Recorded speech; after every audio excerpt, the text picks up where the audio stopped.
Hermanos, abrimos hoy la Biblia en el Evangelio de Juan, capítulo 1. Juan, capítulo 1, versículos 35 al 51. Juan 1, 35 al 51. Esa va a ser la porción en la que vamos a estar meditando con la ayuda del Señor en esta mañana.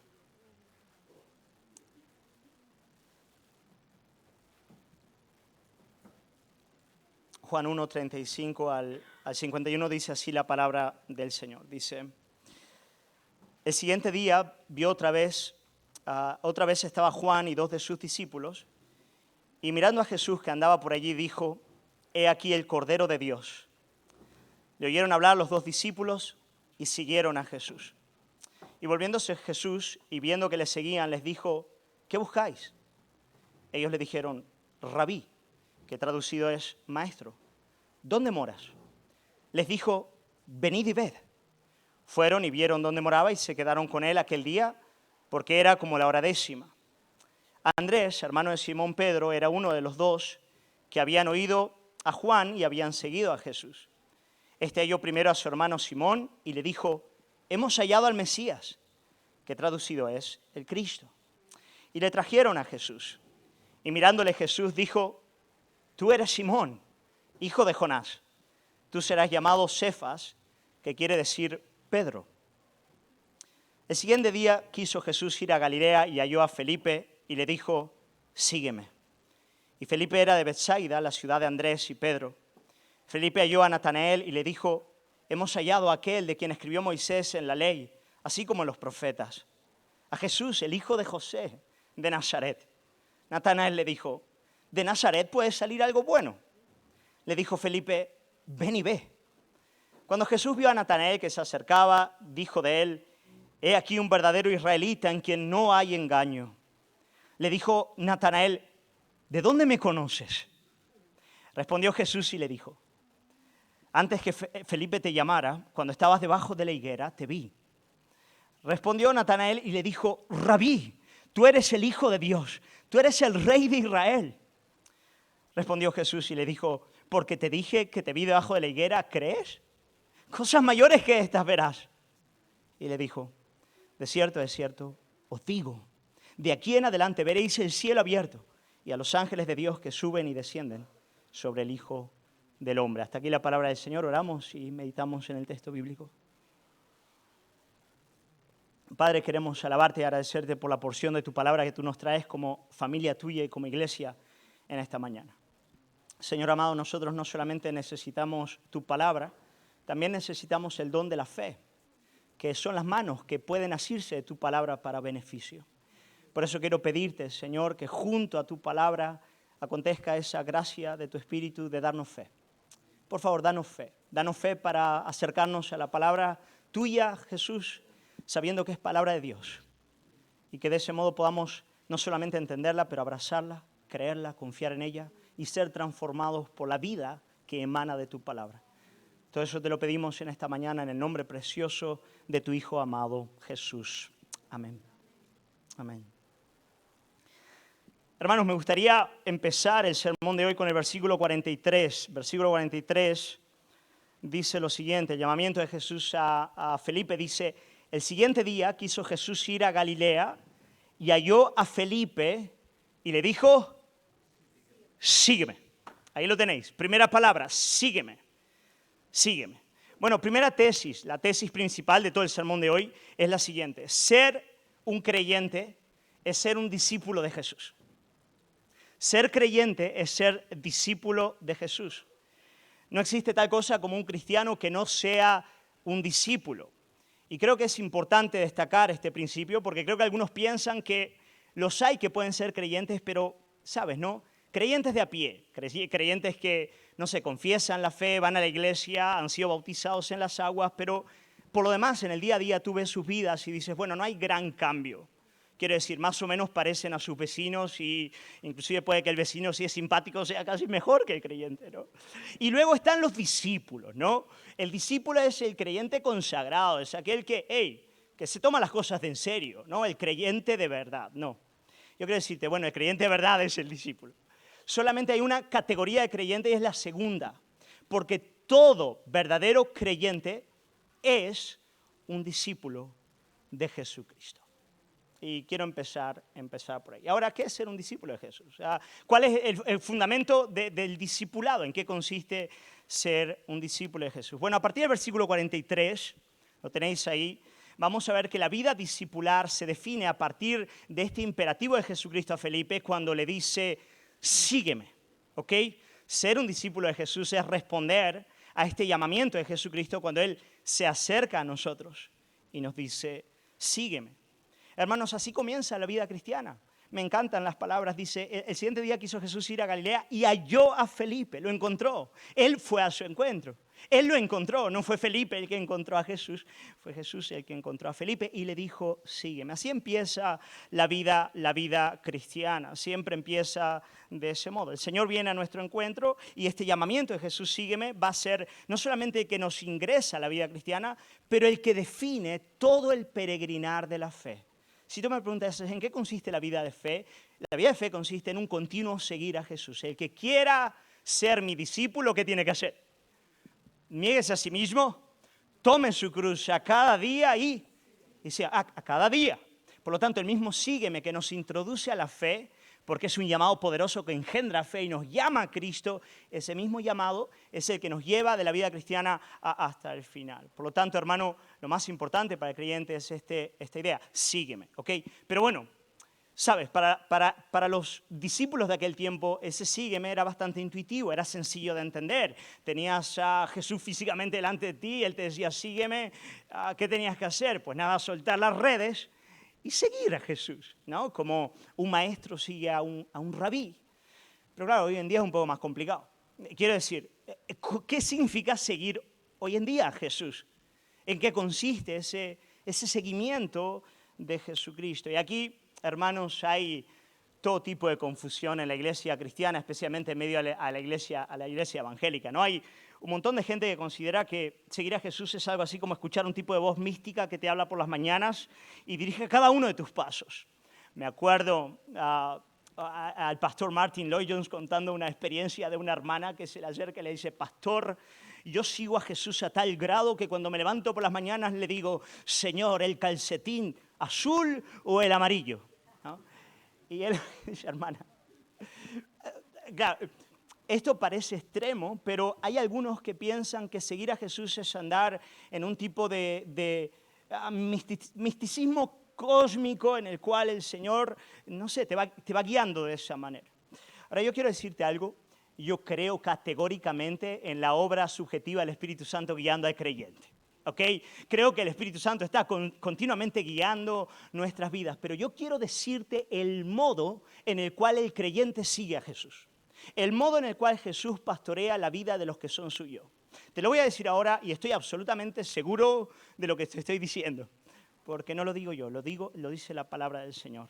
Queridos hermanos, el discípulo de Jesucristo, el seguimiento a Cristo implica oír sus mandamientos y obedecerle. Oír sus mandamientos y obedecerle. Seguir a Jesús implica la obediencia sencilla y práctica a sus mandamientos a cada día de nuestras vidas. Mira, la dinámica es la siguiente. Tú vas a su palabra y no la tienes, no está en Marte, ni en Venus, ni está en algún lugar cósmico lejano, no la tienes aquí. A cada día tú vas a este libro, porque es mediante este libro que Jesucristo pastorea a su iglesia. Tú lo lees y el Espíritu Santo te ayuda a entenderlo claramente. No el asunto del calcetín amarillo y el azul, no. Cosas muy claras. ¿Sabes? La gente suele hablar de calcetines amarillos y azules, luego ve sus vidas, hay tanto error y dice, ay, calcetín amarillo, además. Si tendrías que haber leído la palabra y obedecer lo que el Señor dice. Hermano, tú vas a la Biblia y el Espíritu Santo de Cristo, el Espíritu de Cristo, va enseñándote la palabra. Y a medida en la que vas entendiendo los mandamientos explícitos del Señor, vas dando pasos de obediencia. Y esa obediencia sencilla, concreta y persistente en base a lo que Él te enseña es el seguimiento. Es el seguimiento. Entonces, por lo tanto, por ejemplo, ¿no? Dejadme daros algunos ejemplos. Por ejemplo, hemos predicado Efesios capítulo 5 que dice que el marido es cabeza de la esposa y que él debe pastorear a su esposa y santificarla por medio de la palabra. Entonces tú llegas a la iglesia, claro, vienes aquel domingo pensando que el sermón va a ser sencillo y que te va a llenar y escuchas al pastor hablando de Efesios 5, ¿no? Y tú eres un hombre que no está ocupando ese lugar, tú no estás ejerciendo el liderazgo en tu hogar, ni estás pastoreando con la palabra el corazón de tu esposa. Y el Espíritu te lo dice. Y tú lo entiendes en la palabra, es claro, es claro. Vale. Entonces tú te vas a tu casa y dices, yo quiero seguir a Cristo. Bueno, ¿cómo sigo a Cristo? Te lo voy a decir. Hace unas 3, 4 semanas un hermano de esta congregación se me acercó y me dijo, pastor, el Señor me está ministrando que yo tengo que tomar ese lugar en mi hogar para pastorear a mi esposa y a mis hijos. ¿Sabes lo que hago? Me dice, extraordinario, seguimiento de Cristo, discípulo. Me dice, yo lo que hago es por los domingos después del almuerzo reúno a mi esposa, a mis niños alrededor de la mesa, nunca lo había hecho. Abro la Biblia y revisamos el sermón juntos en familia. Bueno, ¿qué está haciendo? Sígueme, sígueme. Ese es el sígueme. Eso es seguir a Jesús. Cuando tú, por ejemplo, vienes estás leyendo la Escritura en Mateo que dice, mira, antes de ir al altar, si tienes algún problema con un hermano de la congregación, antes de poner tu ofrenda en el altar, ve y reconcíliate con él. Y después vas y pones tu ofrenda en el altar. Y entonces, tú sabes que tienes conflicto con alguien y tú lo has leído, está claro, no tienes que orar para saber si el calcetín amarillo o azul, está claro. ¿Ok? Es evidente lo que tienes que hacer. Y llega el domingo y tú vas a cultuar al Señor, tú vas a rendirle culto, vas a entregar tu ofrenda a Él y dice, hey, el Señor aborrece los sacrificios, los holocaustos, si no hay obediencia, si no hay humildad. Bueno, ¿qué tengo que hacer? Tengo que hablar con este hermano, tengo que confesar, tengo que reconciliarme con él. Y a partir de ahí, yo voy al templo y entrego mi ofrenda. ¿Qué estoy haciendo? Seguimiento de Cristo. Ahora, queridos hermanos, me preguntáis, ¿por qué, pastor? Hay creyentes que vienen a la iglesia después de 10, 15 o 20 años, no hay cambio en sus vidas. En términos de carácter, en términos del fruto espiritual, en términos de la extensión del reino.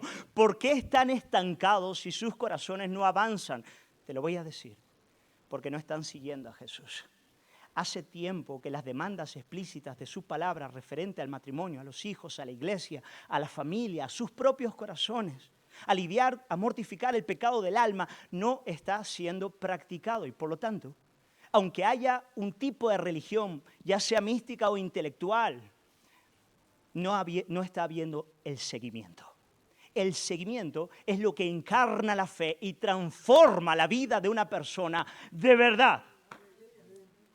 Por eso, hermano, no estoy diciendo nada nuevo, pero esto es lo más importante que puedes escuchar en tu vida.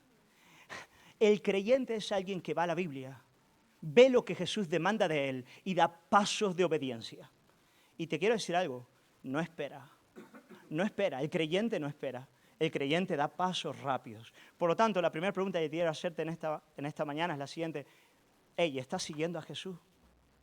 ¿Lo estás haciendo? ¿Sabes? Todo creyente debería ser consciente de estar dando pasos concretos según Jesús demanda en este momento. Todos. Si me preguntase a mí, yo podría deciros, mira, ahora mismo yo sé lo que Jesús me está demandando y lo que tengo que hacer. ¿Por qué? Y me dices, ¿cómo lo sabes? Porque le estoy siguiendo. ¿Cómo le sigues? Voy a su palabra. El Espíritu me la enseña y en la medida en la que la aprendo, la pongo por obra. Queridos hermanos, no hay gran esperanza ni de conocimiento de Cristo, ni de crecimiento en la fe, ni de gozo y plenitud, ni de gloria eterna, aparte del seguimiento de Cristo. Sígueme, sígueme. Cuando el sígueme viene, cuando la palabra es revelada, yo le sigo. ¿En base a qué? A la fe. Tal vez lo más bello de seguir a Jesús es que Él va adelante. Él va adelante. Él va adelante. Él es aquel que murió y resucitó entre los muertos para perdonarnos de todo pecado y darnos poder para que nosotros andemos en sus pisadas.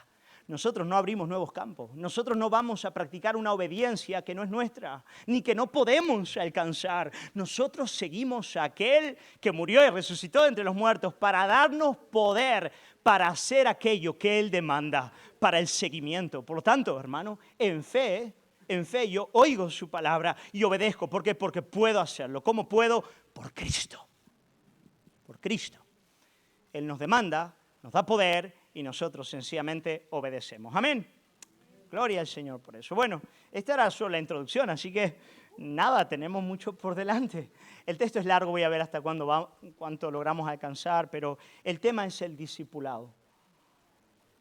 El discipulado cristiano es el gran tema de todos estos versículos. Si os dais cuenta, aquí encontramos a los primeros discípulos que acudieron a Jesús. Así que aquí empieza la vida discipular a partir del Evangelio de Juan.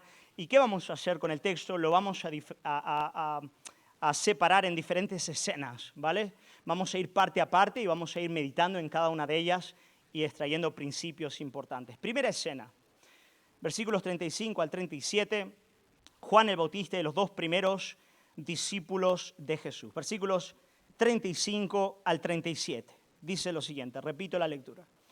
El siguiente día estaba otra vez estaba Juan y dos de sus discípulos, y mirando a Jesús que andaba por allí, dijo, «He aquí el Cordero de Dios». Le oyeron hablar los dos discípulos y siguieron a Jesús. Hermanos, quiero que notéis que los dos primeros discípulos que siguieron a Jesús antes eran discípulos de Juan el Bautista, y después, a partir de ahí, ellos empezaron a seguir a Jesucristo.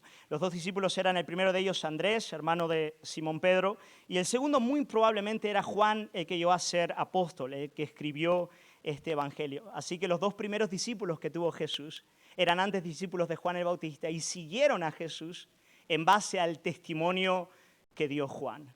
Ahora yo quiero mostrarte a partir de Juan, rápidamente, no me voy a detener mucho aquí, pero quiero mostrarte un ministerio que hace discípulos. Una iglesia que hace discípulos. Juan el Bautista me ministra mucho y me enseña a mí como pastor. Porque si os dais cuenta, Juan el Bautista en primer lugar no tenía ningún interés en tener discípulos propios. ¿Os dais cuenta? Quiero decir, al apuntar a Jesucristo, ¿Juan qué hizo? Seguirle a Él. O sea, mira, Juan no se adueñaba de las vidas. Juan no tenía el interés de dominar a sus discípulos y de tenerles bajo su cobertura. Juan tenía solamente uno y un único interés, apuntar a Cristo, y en eso él era intransigente. En eso él no se movía, ni a derecha ni a izquierda. No tenía temor de hombres, pero al mismo tiempo él tenía la capacidad de vivir con las manos abiertas. Hermanos, siempre es una tentación de la iglesia ponerse en el centro de la fe de las personas. ¿Sabes? Ya sea un gran ministro del Evangelio, ya sea una iglesia que sea ejemplar, yo quiero decirte algo, no hay ministro del Evangelio y no hay iglesia que tenga la capacidad de ocupar el centro de tu corazón sin frustrarte y machacarte. No lo hay. Solo Cristo, hermano, solo Cristo, solo Cristo. Y claro, a veces uno piensa, bueno, eso es culpa del ministro o culpa de la iglesia. A veces no, a veces las personas lo demandan. Las personas demandan que la iglesia satisfaga las aspiraciones más profundas de su alma y desean que en la iglesia y en la comunión de los santos encontrar su sentido de realización más profunda, encontrar las respuestas a todas sus preguntas y la plenitud a sus gozos más íntimos. Mira, cuando tú empiezas a vivir de ese modo, no hay iglesia que te vaya a satisfacer. Mira, varios se van a ir de este lugar a causa de eso, varios se han ido, varios se irán todavía. Pero quiero darte una mala noticia, no habrá iglesia en la faz de la tierra capaz de hacer eso por ti. Ahora, tú me puedes preguntar, pero pastor, ¿no es la iglesia un lugar de realización, de gozo y plenitud? ¡Plenamente! Lo es. Dios ha diseñado su cuerpo de tal manera que ahí tú puedas encontrar gozo, plenitud, alegría, fruto abundante, pero única y exclusivamente cuando estás siguiendo a Jesucristo. No a Juan el Bautista, no a Pedro, no a Guillermo, no a João, no a Israel, no al pastor Eduardo que va a predicar, no a la iglesia Luz a las Naciones, la mejor de la faz de la tierra, gloria al Señor. Hombre, soy pastor, no, tengo que... No, te va a frustrar.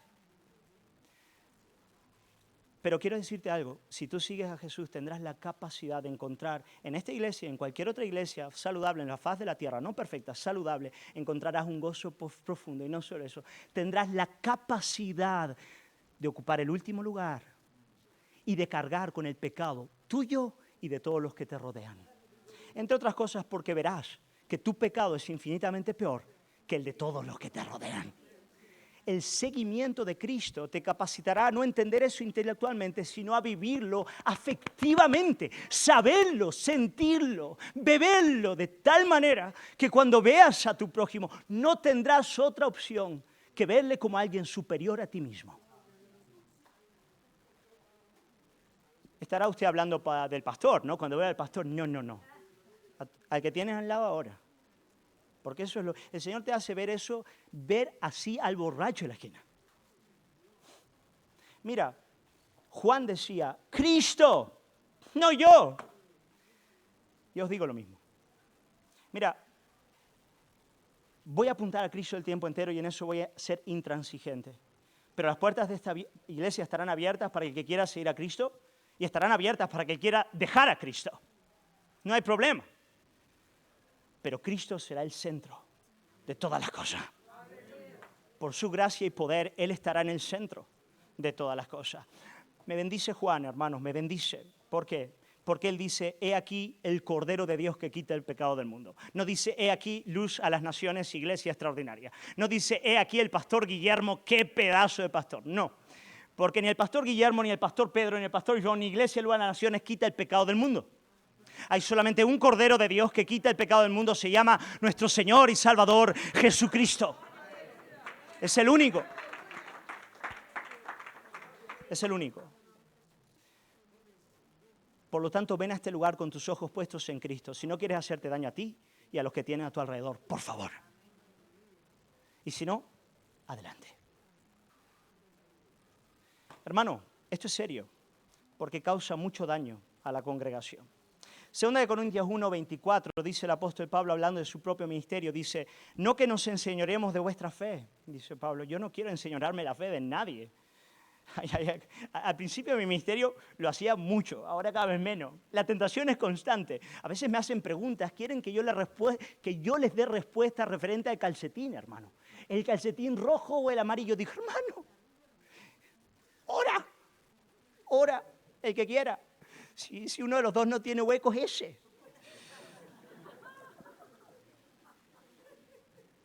Dice el apóstol Pablo, dice, no que nos enseñoreemos de vuestra fe, sino que colaboramos para vuestro gozo. Colaboramos para vuestro gozo. Nosotros somos viento y estamos, hermanos, mañana dejaremos de estar. Pero Cristo es para siempre. Amén. Bendito sea el nombre del Señor. Muy bien, así que lo primero tienes que estar en una iglesia, en un ministerio que apunte constantemente a Cristo, muy por encima de sí mismo y muy por encima de ti y de todas las cosas. Pero cuando llegas a Jesús, ¿cuál es la primera pregunta que Jesús te hace? El seguimiento. Tú le vas a seguir. Bueno, ¿qué es lo primero que Jesús te va a preguntar? Me encanta esta pregunta. Versículos 38 y 39. Versículos 38 y 39. Dice, y volviéndose, versículo 38 dice, y volviéndose Jesús, y viendo que le seguían, les dijo, ¿qué buscáis? ¿Qué buscáis? Otra traducción sería, ¿qué deseáis? ¿Qué desea? Le están siguiendo a Jesús y Él los mira y les dice, ¿qué deseáis? ¿Qué buscáis? Ahora, querida iglesia, en el contexto de esta narrativa es una pregunta muy pragmática. Jesús sencillamente les está diciendo, ¿qué queréis? ¿No? ¿Me estáis siguiendo? ¿Qué es lo que deseáis? Sencillamente, ¿qué estáis buscando? Pero claro, es una pregunta pragmática dentro del contexto, pero cuando tú lees el Evangelio de Juan, ya a partir de la tercera vez, te empiezas a dar cuenta de que la primer pregunta discipular que haga Jesús en este Evangelio sea referente a las motivaciones del corazón de ellos. ¡Wow! Es uno de los grandes temas de este Evangelio. En el Evangelio de Juan, la motivación para seguir a Cristo se nos presenta como algo determinante. Tal cual sea tu motivación a seguirle, será tu capacidad de conocerle y de experimentar su poder. La motivación del corazón es determinante a la hora de conocer, acercarnos a Jesús, es vital. Mira qué interesante, por ejemplo, solo por dar un ejemplo, hay tantos, pero Juan 7:14, mirad cómo la motivación del corazón es determinante a la hora de conocer a Jesús. Dice, Juan 7:14, dice, mas a la mitad de la fiesta subió Jesús al templo y enseñaba. Y se maravillaban los judíos diciendo, ¿cómo sabe este letras sin haber estudiado? Jesús les respondió y dijo, mi doctrina no es mía, sino de aquel que me envió. Jesús está hablando como hombre y está diciendo, mira, mi doctrina no es mía, o en otras palabras, no es solamente mía, sino que nace en el corazón de aquel que me ha enviado. Vaya si el verbo no iba a saber letras. Pero ahora versículo 17 dice lo siguiente. Versículo 17 dice, el que quiera hacer la voluntad de Dios, el que quiera motivación, el que quiera hacer la voluntad de Dios, conocerá si la doctrina es de Dios o si yo hablo por mi propia cuenta. ¡Wow! El que de verdad tenga un corazón que desea hacer la voluntad de mi Padre, se acercará a mi libro, se acercará a mi palabra y sabrá que es palabra de Dios. Sabrá que es palabra de Dios. Por lo tanto, esta pregunta, ¿qué buscáis? Es una pregunta clave. Porque es la pregunta que nos va a capacitar a conocer a Jesús. Pero no solamente porque nos va a capacitar a conocer a Jesús, pero también nos va a capacitar para seguirle. ¿Sabes? Nuestra respuesta a esta pregunta, ¿qué buscas? ¿Qué quieres? Va a ser determinante a la hora de seguir o no a Jesús a largo plazo. Y te lo voy a explicar. Va a llegar el momento donde lo que Jesús quiere de ti va a ser contrario a lo que tú quieres de ti mismo. Tú tienes una idea de la vida. Estoy llegando a los 40, entonces empiezo a pensar en estos términos. Tú tienes una idea de la vida, pero claro, ¿qué pasa? Que Jesús tiene una idea mucho mejor, pero mucho mejor, infinitamente superior a la tuya. Pero claro, el pecado ha embotado a tal grado tus placeres, deseos y ambiciones que tú, a partir de ti mismo, solo buscas en esta vida vanagloria. Jesús quiere darte gloria. Diferente. Pero ahí va a haber un choque. Y ese choque va a ser violento. Y en ese momento, si tu respuesta a la pregunta ¿qué buscáis? No se aúna a lo que Cristo quiere de ti, te vas a ir. Vas a ir a lo que tú quieres. ¿Por qué? Porque Jesús es intransigente, porque Él no baja sus pretensiones para nuestras vidas. Él no se baja a lo que nosotros queremos. Él siempre quiere darnos lo mejor. El problema es que nosotros no sabemos lo que es mejor. No tenemos ni idea de lo que es mejor. Y ahí te mantienes en tu rebelión.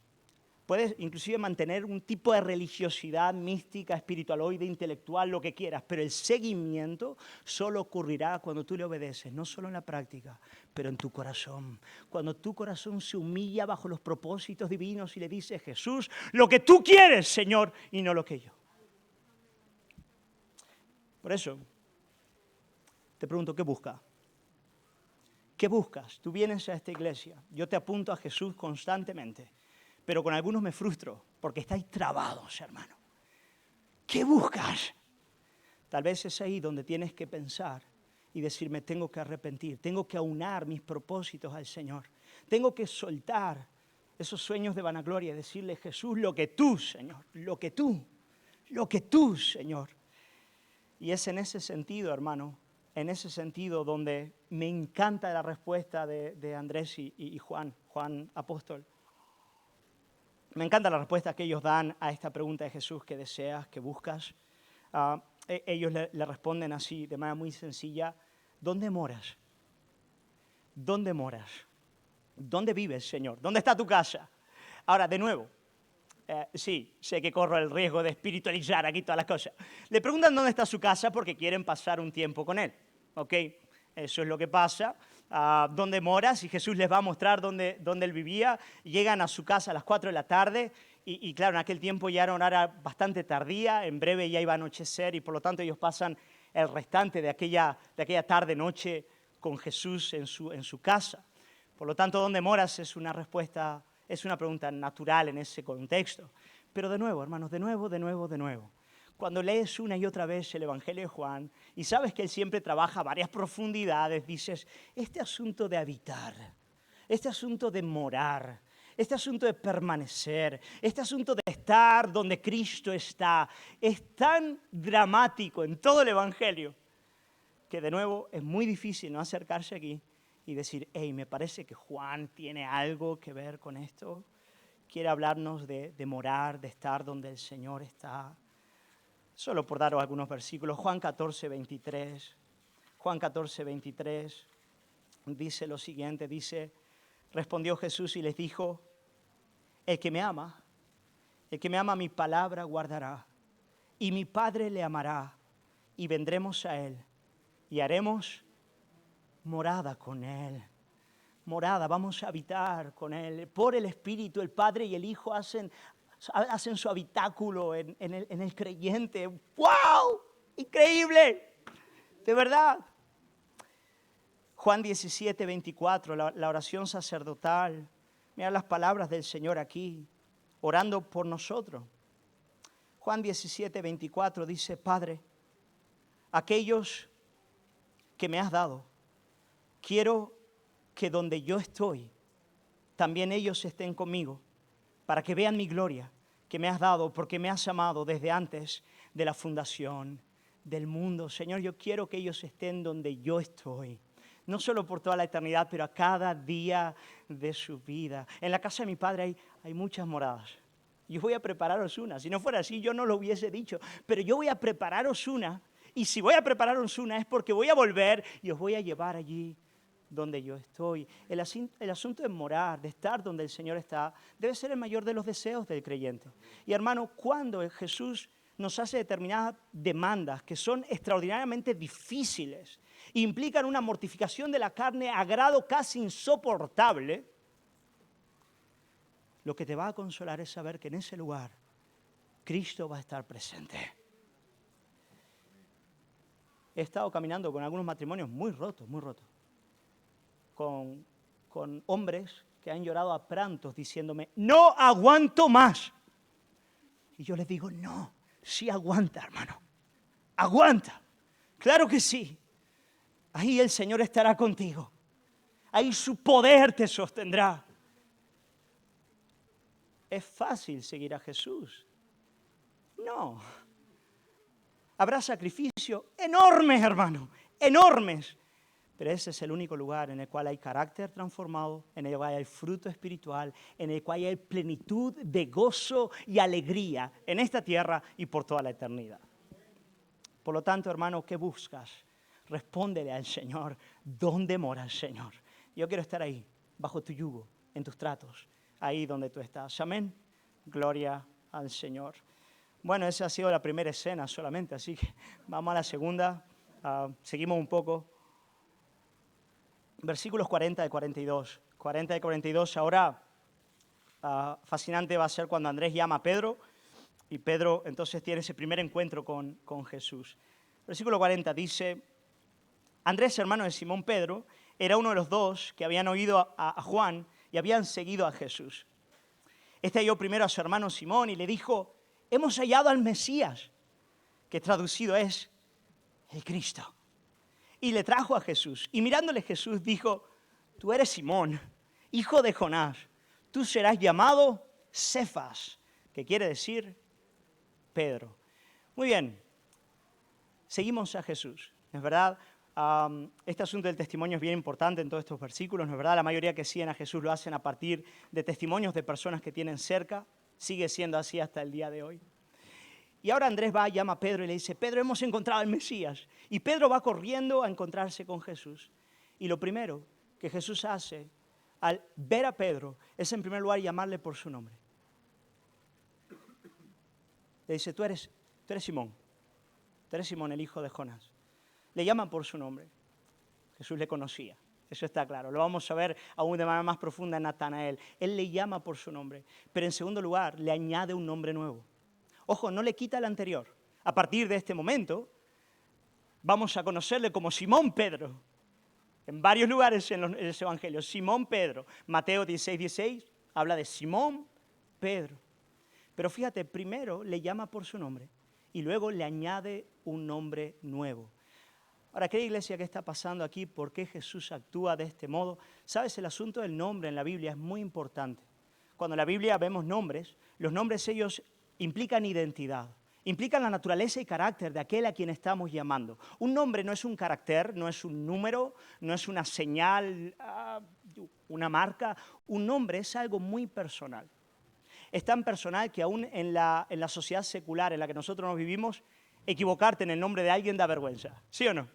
Especialmente si dices algo ridículo. A mí ya me ha pasado tantas veces, tristemente me ha pasado con algunos de vosotros. Bueno, pero en la boda, por ejemplo, sí. El nombre, hermanos, es algo que nos marca, es algo que identifica quiénes somos realmente, cuál es nuestro carácter, naturaleza e inclusive propósito.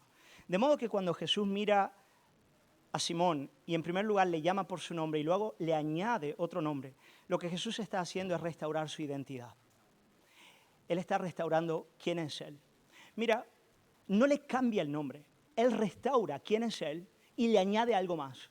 Cuando tú vienes a Jesús, a veces pensamos, Jesús nos hace nuevas criaturas y pensamos que, yo qué sé, que yo antes era Pedro, ahora soy Pepe. No, algunos tienen esa idea, pero yo quiero decirte algo, la gracia viene a restaurar la naturaleza y no a cambiarla. Viene a restaurar lo que se ha perdido. La gracia viene al encuentro de Moisés y le hace plenamente Moisés. Y luego le añade un nombre. Y le da más de lo que ya es. Mira, Jesucristo es el único capaz de restaurar nuestro ego. De restaurar quiénes somos. De hacernos quienes somos de verdad, con toda la singularidad e individualidad de la creación divina en este ser humano creado a su imagen y semejanza que se llama David. Y Jesús viene y le dice, tú eres David, pero luego le añade otro nombre. Ese otro nombre indica el carácter que Jesús quería forjar en Pedro, un carácter fuerte, de alguien que iba junto a otros a establecer fundamentos de la iglesia. Yo te voy a hacer alguien fuerte. Pedro. Pero no solamente eso, tengo un propósito, tengo una misión para tu vida, que es ser fundamento de la iglesia, establecer ese fundamento que es Cristo. Por lo tanto, en la vida discipular, cuando tú dices, hey, yo voy a seguir a Jesús, por difícil que sea, ¿qué es lo que Él va a hacer? Restaurar tu identidad. Te va a hacer de verdad quién eres y va a añadir algo todavía mucho mayor en tu vida. Fantástico, fantástico. Entre otras cosas, porque yo quiero decirte algo, tú quieres ser quien eres. Quieres serlo plenamente. Claro que sí, has nacido para eso. El Señor te creó para eso. Y el Señor quiere restaurar eso en tu vida. Bendito sea el nombre del Señor. Y no solamente eso, Él quiere darte una misión, un propósito de vida. Cefas, fundamento. Él quiere hacer de ti alguien pleno, alguien que viva para su gloria. Siguiente escenario, versículos 43 al 51. Sí, creo que sí. A ver, sí, efectivamente. 43 al 51. Aquí tenemos a Natanael. Mira qué interesante. El siguiente día quiso Jesús ir a Galilea y halló a Felipe y le dijo, sígueme. Y Felipe era de Betsaida, la ciudad de Andrés y Pedro. Felipe halló a Natanael y le dijo, hemos hallado a aquel de quien escribió Moisés en la ley, así como los profetas, a Jesús el hijo de José de Nazaret. Natanael le dijo, ¿de Nazaret puede salir algo bueno? Le dijo Felipe, ven y ve. Muy bien, cuando leo esta historia siempre pienso lo graciosa que es, ¿no? Es siempre peligroso hacer un prejuicio de aquel que nos conoce. Prejuzgar a aquel a quien nos conoce plenamente, ¿no? Que sabe realmente quiénes somos. Y nosotros le prejuzgamos pensando que le conocemos, ¿no? Eso es lo que hizo Natanael. Es muy graciosa la reacción de Natanael porque Betsaida, al igual que Nazaret, era un pueblo pequeño, pero era un poquito mayor que Nazaret. ¿Okay? Entonces tiene un pueblo pequeñito, no era Jerusalén, no eran las grandes ciudades de Palestina, era un pueblo pequeñito llamado Betsaida, pero que sacaba su identidad y valor de ser por lo menos un poquito mayor que Nazaret, ¿no? Es, yo qué sé, como el que es de Ojíjares y se enorgullece y saca pecho delante de los que son de Gójar, ¿no? Porque es un poquito menor, aunque no estoy seguro, tal vez Ojíjares sea menor. Pero ya sabes, ¿no? Natanael prejuzga a Jesús en base al lugar de procedencia, de dónde venía, ¿no? Es de Nazaret. Le tiene por poca cosa. Le tiene por poca cosa. Ahora, queridos hermanos, yo quiero deciros que este asunto de prejuzgar a Jesucristo y su modo de proceder no está tan distante de nosotros como podemos pensar. A veces nosotros pensamos, bueno, para mí sería... Yo jamás prejuzgaría a Jesús. ¿Quién es Él? Su modo de proceder para con mi vida. Yo jamás emitiría un juicio incorrecto referente a su persona y al modo en el que Él tiene de proceder. Mentira. Mentira. Cuando Jesucristo, hijo de José de Nazaret, viene a tu vida para darte gloria, y entonces te da la primera demanda y te dice, te voy a dar gloria. Y tú dices, amén, hermana que estás en este lugar. Amén, Señor, ¿qué quieres que haga? Cambia pañales, hija. No. De Nazaret no sale nada bueno.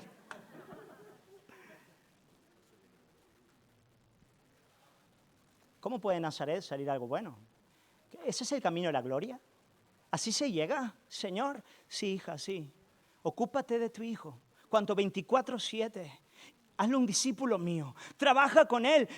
Pero, Señor, si yo tengo tantos proyectos, carreras, puertas de trabajo, capacidad de hacerme un nombre, ¿tú quieres que malgaste toda mi vida con un pigmeo? Entonces el Señor te dice, te mira y te dice, ¿tú quieres gloria, hija? No vanagloria. ¿Tú quieres gloria, hija? Adelante. Prejuzgamos al Señor. Pensamos que su modo de proceder, el modo que Él tiene de actuar para con nuestras vidas es muy poca cosa. ¿De verdad puede salir algo bueno de esto? ¿Este es su modo de proceder? Hermano, esa hermana que ha cambiado los pañales y que se ha dedicado en obediencia a servir a Cristo, cuidando a ese pequeño pigmeo hasta que se hizo grande, brillará con la gloria del sol en la manifestación del Hijo eterno de Dios. Y su historia será contada por toda la eternidad.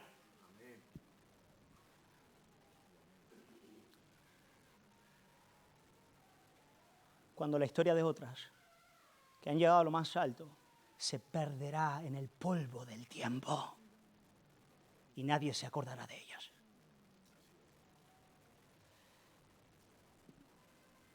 De Nazaret puede salir algo bueno. Felipe respondió con mucha sabiduría. Le dijo, ven y ve, míralo tú, acércate al Señor. Siempre las personas nos hablan de prejuicios referentes a Jesús o a la Biblia. Esa es una buena manera, ¿no? Yo no creo que la Biblia sea palabra de Dios. Bueno, léela, ven y ve, hazlo. Y entonces Natanael llega a Jesús y el trato de Jesús con Natanael es precioso.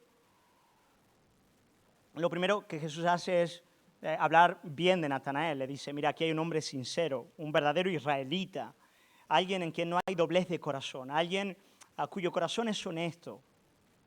Es honesto, me encanta. Jesús juzga, Él no prejuzga, Él juzga y siempre lo hace con precisión. Vio a Natanael y dice, hey, mira, aquí tenemos a un hombre, wow, un hombre verdadero, un verdadero israelita. Sí, soy de Nazaret, Natanael. Y entonces Natanael mira a Jesús y le dice, ¿de dónde me conoces? Versículo 48. ¿De dónde me conoces? Claro, ellos nunca se habían visto, ¿no? ¿O sí? ¿Sí o no? ¿De dónde me conoces? Nunca me has visto, ¿no? ¿Será? Versículo 48, antes que Felipe te llamara. Cuando estabas debajo de la higuera, te vi. ¿Qué está haciendo Jesús? Mira, no tengo ni idea de lo que Natanael estaba haciendo debajo de la higuera y no voy a especular referente a ese asunto. Tampoco hablaré de la higuera como un gran símbolo del antiguo pacto referente a Israel y todas estas asuntos, aunque muchos tienen gran interés en ese sentido. Puede ser, quién sabe. Pero lo que Jesús le estaba diciendo a ese hombre es, Natanael, yo te conozco. Yo te conozco como nadie te conoce. Yo te conozco como ni tú mismo te conoces, Natanael. Yo sé cómo tratar contigo. Yo sé cómo llevarte a la gloria, Natanael. Yo te conozco. Tú me prejuzgas a mí, mi procedencia, mi modo de proceder. Pero yo quiero decirte algo, Natanael, yo soy aquel que te conoce. Yo soy aquel que sabe lo que es mejor para tu vida. A veces pensamos, yo sé lo que es mejor para mi vida. Yo sé cómo Dios tiene que actuar. Yo sé cuáles son los caminos que merece mi gran nombre. Y el Señor dice, no, yo sé de verdad que es lo mejor. Puedes confiar en mí. Yo conozco las aspiraciones más profundas de tu alma. Y yo quiero darte lo mejor. Yo quiero darte gloria. En efecto, yo quiero darte cielos abiertos. Natanael, cuando Jesús le dice eso, él queda completamente impactado. Tal vez el tiempo que tuviese bajo la higuera fuese un tiempo significativo en su vida y por lo tanto él estuviese muy asombrado de que Jesús, el Hijo Eterno de Dios, pudiese en su naturaleza divina y eterna ver y conocer lo que estaba ocurriendo en aquel lugar fascinante. Él cree, él le dice, tú de verdad eres el Mesías, el Hijo de Dios, el Rey de Israel. Y con esto termino versículos 50 y 51, la respuesta del Señor. Respondió Jesús y le dijo, porque te dije que te vi debajo de la higuera, ¿crees? Cosas mayores que estas verás. Y le dijo, de cierto os digo, de aquí en adelante veréis el cielo abierto y a los ángeles de Dios que suben y descienden sobre el Hijo del Hombre.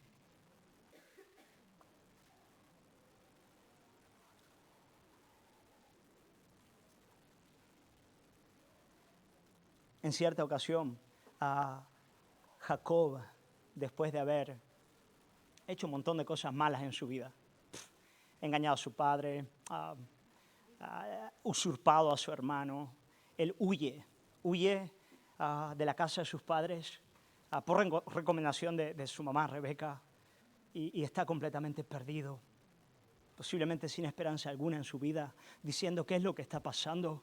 ¿Acaso no soy yo aquel por quien va a seguir la promesa? Él no tiene idea. Y en una noche, a mitad de camino, él se recuesta, pone su cabeza sobre una piedra y él tiene un sueño. Y en ese sueño él ve los cielos abiertos y él ve una escalera y ve al Señor de pie, ya sea encima o debajo de la escalera. Los teólogos no se deciden, da igual, encima o debajo de ella. Y a los ángeles del Señor que suben y bajan de aquel lugar. Y lo que el Señor le está diciendo a Jacob es lo siguiente: Jacob, los cielos están abiertos sobre tu vida. La comunión con Dios está contigo. Hay comunicación, hay presencia, hay gracia, hay una dinámica de dar y recibir, hay comunión de verdad con Dios. Por lo tanto, descansa, Jacob, yo estoy cumpliendo mi propósito en tu vida. Tal vez tú no entiendes lo que yo estoy haciendo, pero yo estoy contigo. Pero yo estoy contigo. Pero yo estoy contigo. Jesucristo mira a Natanael, que era un verdadero israelita y seguro conocía esta historia, y le dice, Natanael, mira, a partir de este momento, lo que vas a ver a través de mí, mi enseñanza, mis palabras, mi ministerio, las señales que voy a hacer, son los cielos abiertos sobre el Hijo del Hombre.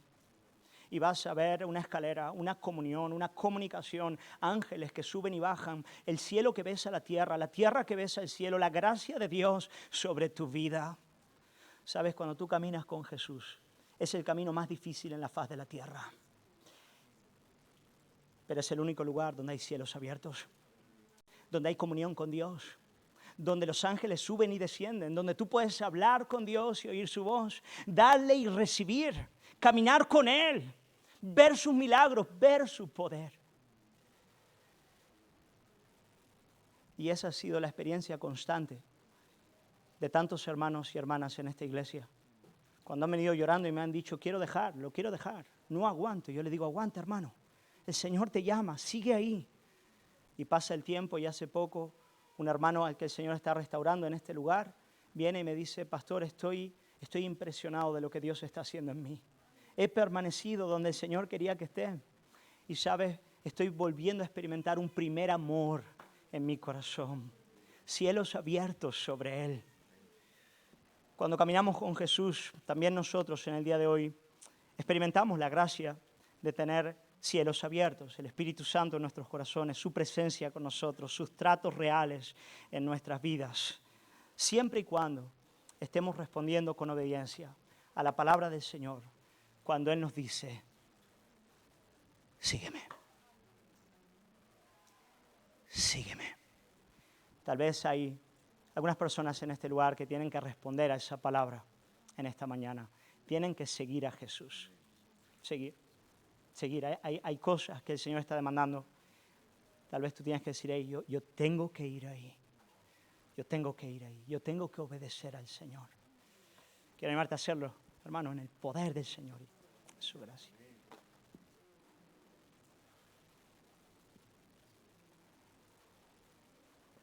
Cristo, queremos agradecerte porque, al igual que en la primer siglo en Palestina, tú sigues hoy llamando a tantos a seguirte.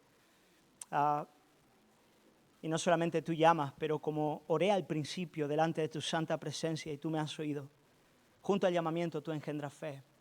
Tú nos das las manos para recibir el llamado. Señor Jesús, yo quiero pedirte que tú llames ahora por tu Espíritu a gente en este lugar a seguirte.